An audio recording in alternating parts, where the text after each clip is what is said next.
Hey guys, Gonzo. Been a while since I got around to making a video, so I'm gonna make a video. I'm gonna tell you guys a couple stories, answer a couple questions, and I'm gonna show you guys a few things of trapping, how I anchor my my muskrat, my mink sets, and something I'm gonna do a little bit different this year when I trap my I guess my fishers, my weasels and stuff. I'm going to show you guys, all you new trappers especially, a quick way to anchor something. You're in and out, get the set done, made, and you're gone, instead of freaking messing around with wire and stuff. I'm going to show you guys something real neat, and I'm going to build one for you. Then I'm going to show you how I anchor it two different ways, to either a tree or to my my railroad tie plate. But let's get started with the show here.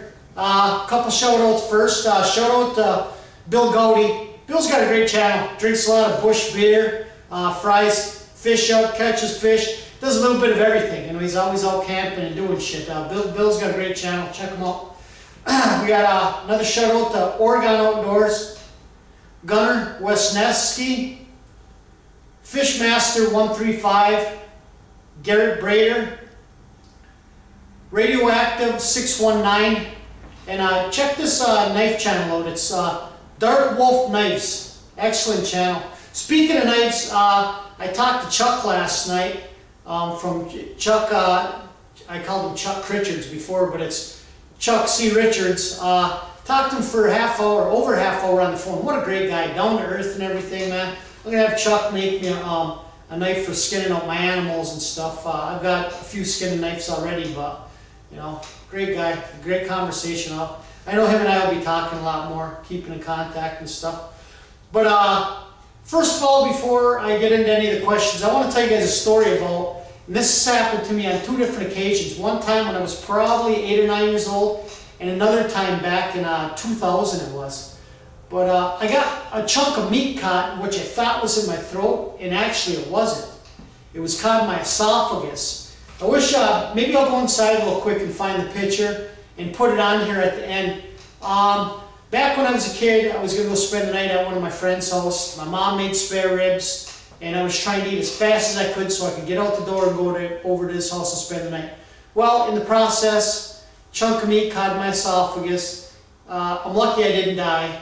That got me a trip to the hospital. Knocked out, something down my throat, pulled the meat out.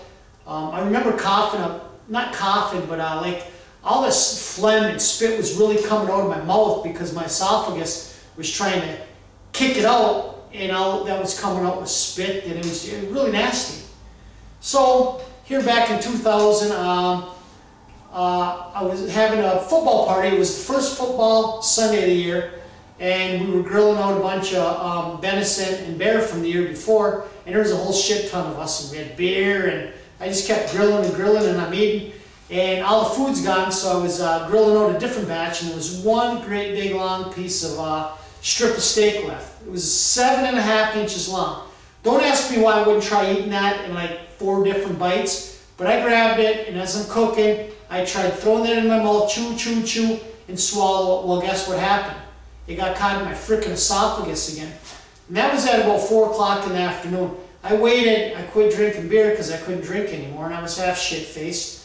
And I waited till 2 o'clock in the morning till I had a friend bring me to the ER. I got up there, there's no doctor on call. They had to call a doctor in, some emergency nurses.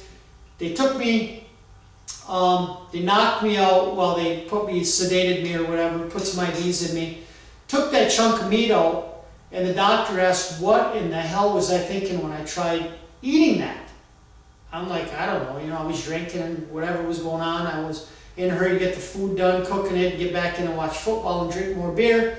Well, in the process, I almost killed myself again. So if a cat has 9 lives, then I don't know how many we have, because I probably used up 6 of them already. So I'd suggest you slow down eating your food, your meat, anything, if you're ever in a hurry like I was. I chew my food really, really well now. But like I said, I'm going to try and find the picture, and then I'll show you. And he had it laying there in a tray, and he measured it. He says that chunk of meat 7.5 inches long. Why would you come in right away? I thought, well, maybe it would dislodge itself, or the acids in my throat and esophagus would dissolve it enough after hours that it would just go and fall down. The doctor's like, no, you're lucky that it didn't lodge itself even worse, where I would have been gasping for air, and then I would have went unconscious, and then things would have got really bad. So that's that story.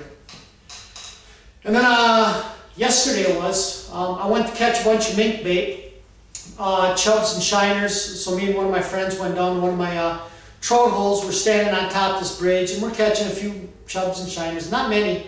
And we ended up catching 3 nice brookies that were 11, 12 inches long that we released. And we caught 1 small brookie, and we caught, 18 or 20 chubs and shiners. But that was in 2 hours. The water's getting colder, everything's turning over, and the fish had slowed way down. So I'll show you guys that when I start making trapping videos and stuff. I'm pumped.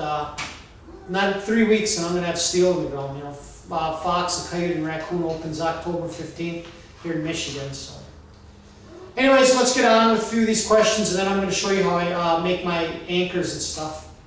And Ray out there, Wild Wilderness, I will be making a video from Conager and Sage, like an updated weasel version. I'll probably maybe do that Friday or something. I'll go ahead and I'll show you how I set a box set, how I set a conibear set, and my rat traps and everything. I'm gonna make a real good weasel video this year, where I'm gonna show you guys lots of different weasel sets, lots of different catches, and maybe at the end, if I got 20, 30 weasels, I'll give you guys a shot of the weasels, unless if I sell them before I make a video or something. But it'll be a real cool video. Here we go. Joe's Neon. What's my favorite reel? One that works. No, I'm just kidding, Joe. You know what? I've tried many different kinds. You know, Shimano, Daiwa, Shakespeare. I would have to say not a Shakespeare, a Shimano. I've got more Shimanos than anything. I mean, I've had problems with every different kind of reel that I've ever had. And I don't get into the $200 reels and stuff. I'm one of those $60, $70 combo rod and reel, except my musky rod and reel and stuff. That's expensive. But other than that, I'm not an expensive guy. Shimano, I really like a Shimano. Then we got Fisherman Guy 44. What's the most animals I've trapped in a season?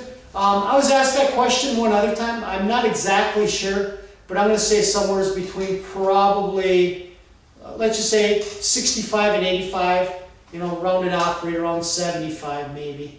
You know, that's muskrats, my beaver, my raccoons and stuff. That was the majority of the animals, and weasels right there. And then Fisherman Guy 44 wants to know, what's my favorite musky lure? A nibbler. Actually, it's live bait is what I prefer, but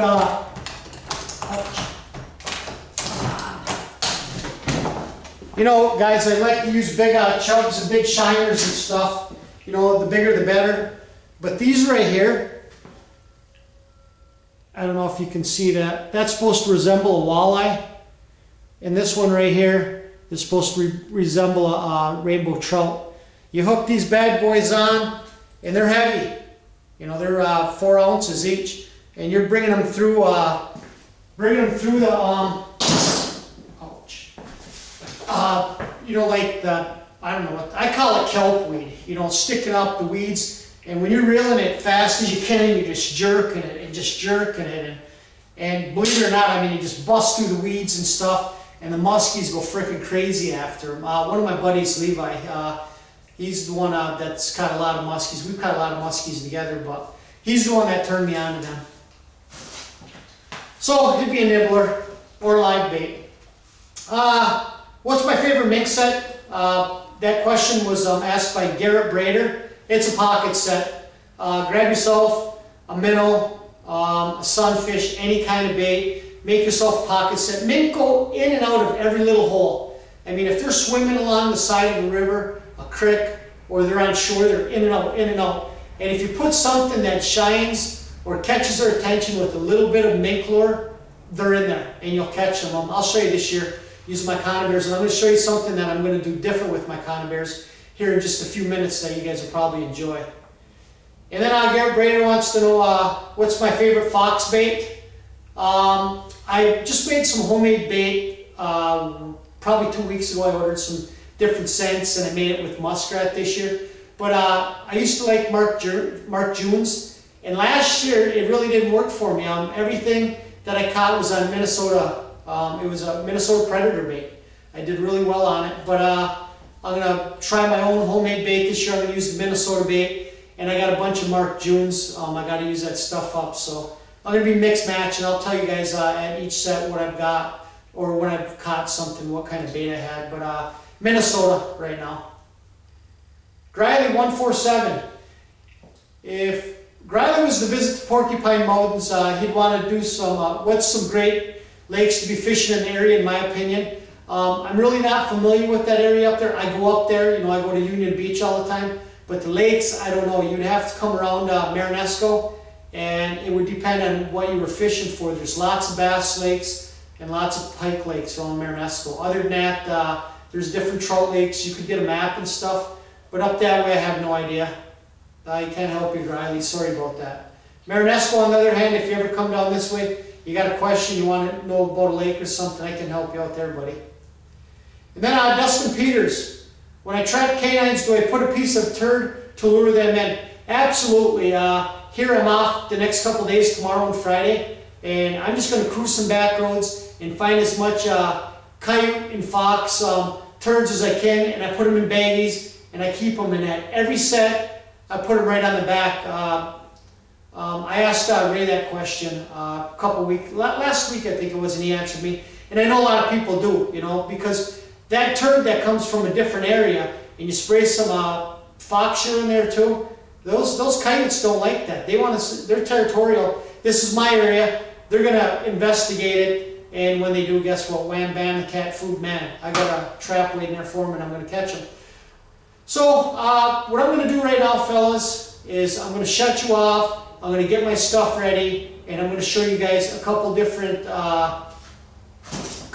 ways that I stake down my traps, my conibears, and my rat and my mate traps and stuff. So until then, peace out.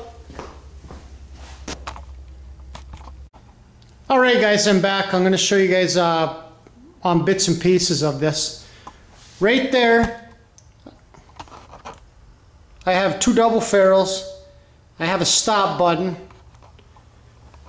My cable, I got a 42-inch piece of cable, 3/32 inch. I got a whole thing over there. I got a 110 conibear. Buy yourself a nice pair of snips like that if you're gonna be working with cable. See, I used to put wire on all these, to anchor my conibears down, to like a tree or to my boxes or something.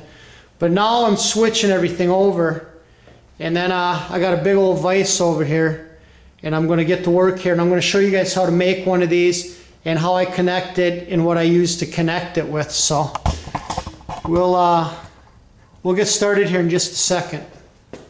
Hell with it, we'll go now. You ain't going to be able to see that this good because I'm doing it by myself. But first of all, you're going to want to take one of these double ferrules, and you're going to want to poke the cable through it, and then you're going to want to come back, and you're going to want to leave, you're going to want to make the loop smaller and pull it through. That's what this stop button right here is for. Then you're going to take the stop button and you're going to put it on there, because we're going to want this cable to slide through the double ferrule. This double ferrule you're not going to smush. We're going to smush this stop button right now. Shit.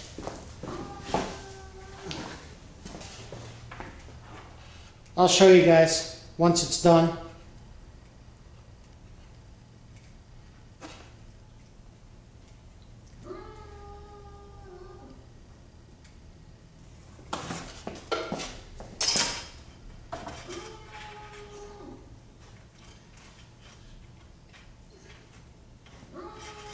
Never do I have this much problems.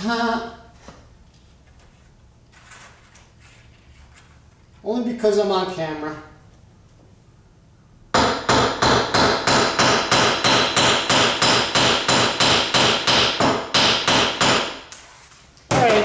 smush that stop button down so it's like that. See this double ferrule now?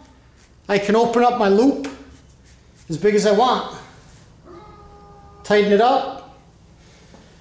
Now I'm going to take my trap. I'm going to put the other double ferrule through one side of it. Maybe. There we go. Then I'm going to take the loop of my trap here, put that through there so it's connected. Now this double ferrule, I'm going to want to smush this one down. I'm going to show you guys why.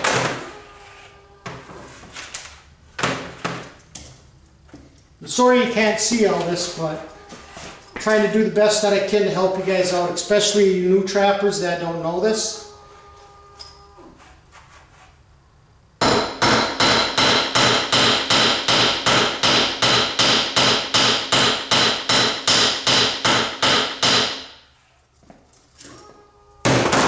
Now watch this. I've got my trap, I've got my loop.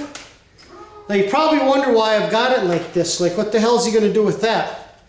I'm going to show you.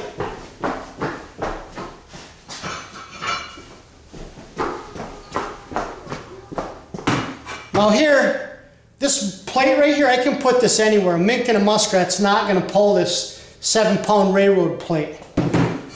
This hole is going to go through here, right? Now I'm going to open the hole up. Watch this. Hopefully you guys can see this. Open it up. The trap goes through. Everything goes through. There we go. You catch a muskrat or a mink in this, he ain't pulling this anywhere. I got it connected to there. Set your trap. Put it in a hole. If you don't want to put the trap in a hole, if you're just in the woods, I'm going to show you what you can do instead of using one of these plates if you're in the woods real quick. I'm going to shut you off and then I'll bring you outside. Alright guys, I'm outside here in my backyard now. I'm going to show you I've got a little #1 Duke here, and then I've got my Conibear. I've got them both connected to the same kind of cables that I've made. Watch how quick this is. Instead of coming in the woods freaking messing around with wire, you're going to come in here. You want to make a set. You want to get it in and get out. This is all I got to do. Walk in. Say I nail it. I put a say there's a dead branch right here. I break it off. I put a chunk of meat on there. I put a little cubby right here. I'm going to open my hole up. Round. My trap goes through. Push it down by the bottom. Pull it tight. It's anchored. It ain't going. There ain't nothing pulling this tree. My trap is set and I'm gone. That quick. And this is how quick it is to take that trap off of there. Open it up, through, and I'm gone. Conibear. Open it up. Animals like to go through crotches of trees like this. They don't like to walk around. They take the easiest way. Conibear. There we go. All you got to do is, I would suggest, throw some leaves over the bottom of this because it's bright. Bang. You got this trap set, however you want. Make a blind set, if you put it here. Throw some brush over it and stuff if you're trapping squirrels or mink. I mean, this ain't the greatest spot for a Conibear, trust me, but I'm just showing you guys how to anchor a trap anyways. You see how quick that was?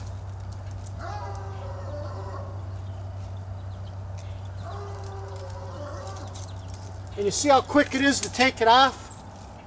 And you're gone. I mean, that's it. It's that easy. I got like 70 or 80 railroad plates that I found walking the railroad grade. Our railroad grades have been gone for years. I'll show you inside the shop. Right there. I mean, I got a lot of railroad plates. They're heavy, but I tell you what, once you get them out in the woods on the creek or something where you need them, you put them there, you never have to bring them back. See all my traps? See the cables on them? Well, those are just some of the cables. Got some beaver traps already with drowners. My 280 magnums. Couple colony traps. I made a bunch the other night when I was out here. Bunch more conibears with my cables. My drags up there, I'm gonna wait till bobcat season and I'll put them back on. I'll take off my Berkshire disposables. Those 3 totes are full of traps. I gotta put cables on them. Here's some 1.5s. I might not cable them. I got another 100 to do. Some DPs, bunch of 1.5s and number 1s, and they all got the cables. So any of you young guys, there's some Berkshire disposables that I use for my coyotes.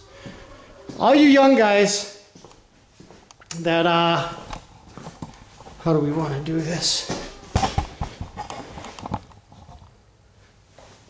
All you young guys that have questions, ask me. I mean, I try to explain. It's super easy to make yourself cables. I got 3/32 inch. I bought 500 feet of it. And then I went and bought myself another 500 feet of it. I got all kinds of these. I got hundreds of them. I mean, I've got all kinds of stuff. They're just double aluminum ferrules. You need that with, and they got to be 3/32 inch for the cable. Then the aluminum stop buttons.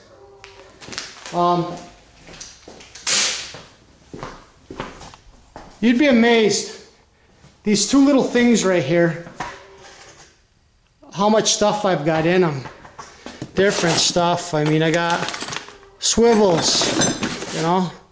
I've got, I don't know, like 15 dozen snare locks that are junk. Bunch of other shit. Got your J-hooks. I got other multi-purpose swivels. I got quick links. That's something always good to have. Got 3-4 dozen of them. More of them. I got S-hooks. Just, you know what? You can never have enough stuff, guys. Just buy it, put it away like that. You know, I've got hundreds of things. There's other guys that have literally have thousands of it. So, I don't know. I've been rambling on and on. There's a lot of shout outs I'd like to give right now, but as time goes on, we will. When trapping season gets here, maybe I'll show you guys how I make a few of my sets, but for the most part, I'll try and show you guys a few animals. Maybe each day or every other day I'll put a video up if you guys want to see some of my catches. I mean, I'll put a few catches on there, but I'm not going to put every catch on there. But I'll try and give you guys a weekly update, you know, like story time, and tell you guys what I've caught, what I missed, what kind of sets are working for me, what the weather's been like and stuff. So hit me up, give me some likes, share, hit me up on Facebook, ask me some questions, give me some comments or something. And I guess hopefully we'll see you next week, or maybe this week, or maybe Friday. I might make that weasel video, the revised weasel catching with 3 different sets, with foothold, with my rat traps, and with the conibear in my box and stuff. So until then, peace, Chucky.